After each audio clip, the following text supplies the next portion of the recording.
Thank you. May I firstly thank Bridget for her excellent speech and for bringing us up to date on the works of the National Infrastructure Commission and on alternative modes of decision making. In the next few minutes, I'd like to share with you some important things that CIHT has been doing this year, including in membership and diversity, skills, our regions, and influencing government. But first, and at risk of mistaking this for an Oscar speech, I'd like to thank a few people. Well, quite a few actually, because I'd like to start by thanking you all for coming today and making this once again such a fantastic occasion.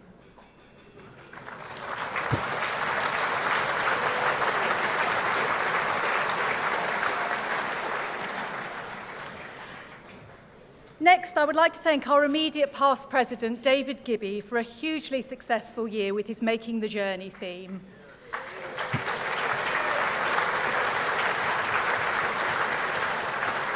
And for his generous support for and during the first half of my presidential year.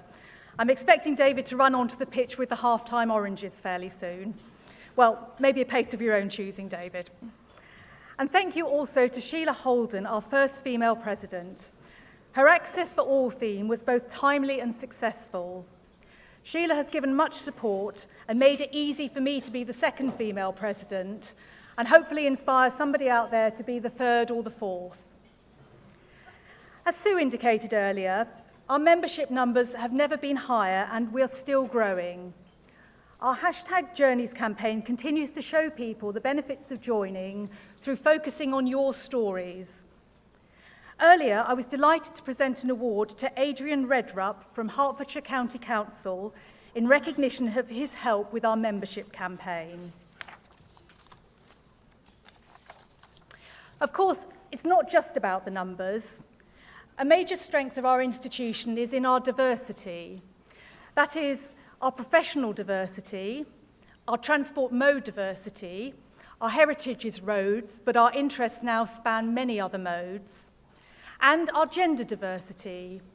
Although we still have some way to go on this one, we are improving, and around 20% of our new members are female, compared to 12% for the whole institution. At our Skills Summit in October, we launched our Diversity and Inclusion Toolkit funded by the Royal Academy of Engineering. This report sets out clearly the business case for increasing diversity and inclusion. And many thanks to our corporate partners and other organisations who shared examples of excellent practice in this area. The toolkit is available online, but in the new year, your organisations will receive hard copies. This will help you recruit, retain and develop a diverse workforce to help you overcome the skills shortage.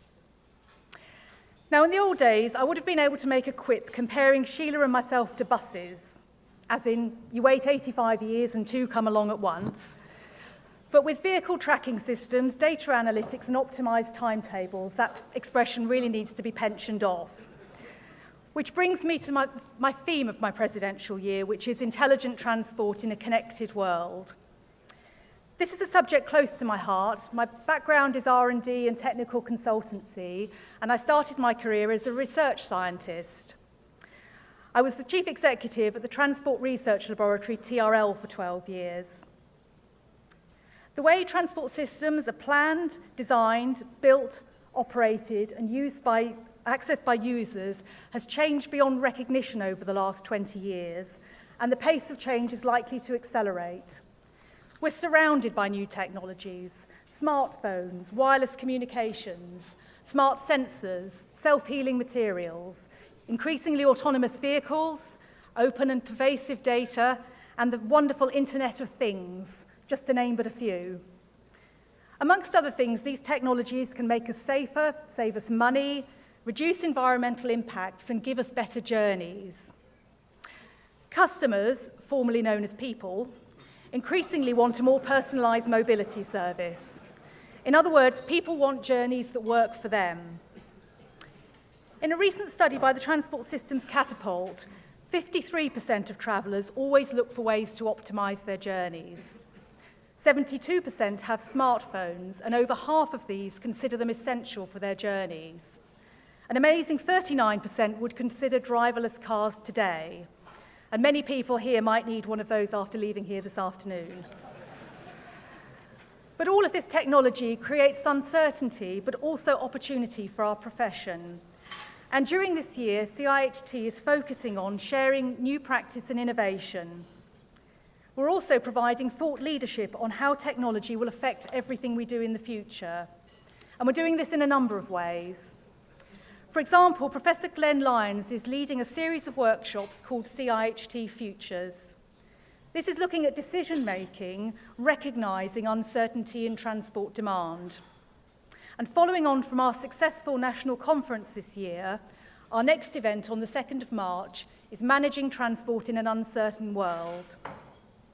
Moving now on to skills. As we all know, there is a major future skills shortage, and CIHT is taking the lead in helping our industry to produce employees who are suitably skilled now and in the future. We've continued to make awards in EngTech, iEng, CEng, Transport Planning Professional, and the Sourcer Certificate of Competency. And more people than ever before have applied and are taking these qualifications through us. I'm also very proud that CIHT now has a grade of membership for our apprentices to complement the one for our graduates. We're able to support people from across the industry, regardless of where they are on their career journey. Apprentices are vital if we're to deliver the infrastructure the country needs. And I ask all of you to look into signing up your apprentices into this free CIHT grade of membership. We're also exploring what additional skills we need to deliver transport in the future. Examples relevant to technology include ICT and systems engineering. But developing communication and engagement skills further is also important. We're improving the services and support that we provide to our members locally, including through new technology. And our 12 CIHT UK regions are now an even better place for you and your organisations to get involved. For example, we organised over 180 events last year. CIHT is seen as a significant influencer for government and other key stakeholders, and we're at the centre of many of the discussions that affect our industry today and have maintained a high profile in the media. For example, in the last few weeks, our Senior Vice President, Steve Rousell, did a great job on TV talking about road worker safety. We've been quoted in the media on our views on the latest comprehensive spending review, how we can address the skills crisis, and the importance of having improved network resilience. This is particularly relevant when we see the impact caused by the recent floods, the closure of the Forth Road Bridge, and the continued delay on additional runway capacity. In the last few months, we've held meetings with all of the national transport ministers, met opposition representatives, and held many events attended by parliamentarians. We hosted fringe events jointly with the RTPI at the political conferences and have also responded to more government consultations than ever before. The next year will see us continue to extend CIHT's influencing role, and we will continue to promote the views of our members. And there are opportunities for all of you to get involved here. Moving now into the home straight of this speech, I'm going to tell you a joke.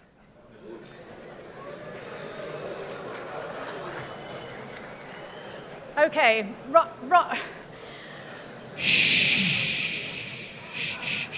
it's going to be good. Okay. Rather than have to charge you 5p for a new one, I'm going to reuse an old one. Some of you will know that I'm a mathematician. There are 3 types of mathematicians: those that can add up and those that can't. Hey, thank you very much. As they say, I'm here all week. So, as I quite like numbers, I thought I'd finish with some data on my presidential year so far. So, percentage of the year completed, 50. Steve, it really does go very quickly. Number of CIHT regions visited, 8. Number of modes of transport used, 6. Number of kilometres travelled for CIHT, 12,000, and yes, I did do the spreadsheet. Number of kilometres walked in the last 6 months, 1,853. Fitbit, perfect present for the fitness obsessive compulsive in your life. And other brands are available, I was told to say. And then to go a bit Bridget Jones, number of diary entries written, 28. Check out my blog on the CIHT website. Number of calories consumed for CIHT, 34,000. Number of units of alcohol consumed. Well, actually, no, 3. I tend to subcontract that to my husband, bless him. And I won't do a survey around the room on how many today. Number of people that say I should make my speeches shorter, definitely 1, and perhaps 1,750.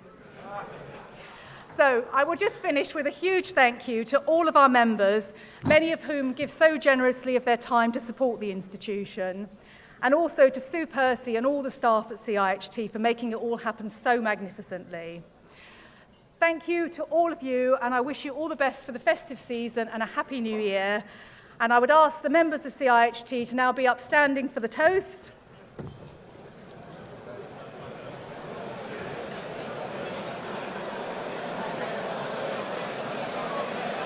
To our guests. The toast is our guests. To our guests.